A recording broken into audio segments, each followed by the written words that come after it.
Alors, à tout seigneur, tout honneur, c'est ma prédécesseur avait vraiment entrepris ce virage et on le Mmh. continue.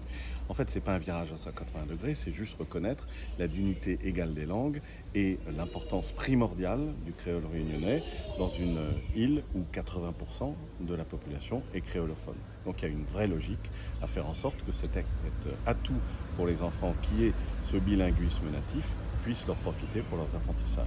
Bon, même s'il y a encore des débats entre spécialistes, entre linguistes distingués, il y a une graphie du créole, du créole réunionnais qui est maintenant acceptée par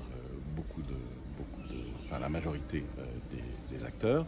Ça, c'est la première chose. Donc, il y a une graphie du créole réunionnais, comme il y a une graphie du français. Vous savez, la graphie du français, elle a mis plusieurs siècles à se mettre en place. Hein. Quand vous lisez un texte du 15e ou même du 17e siècle, la graphie, elle est complètement différente en français. Donc c'est normal qu'il y ait des hésitations et une évolution, parce que c'est une langue vivante. Et deuxièmement, l'idée pour nous est vraiment d'offrir aux enfants, et à leurs parents bien sûr, des parcours complets, en gros du CP ou même de la maternelle jusqu'à la terminale incluse. Ça, c'est le vrai enjeu, parce que si on offre des parcours qui sont hachés, on décourage les enfants.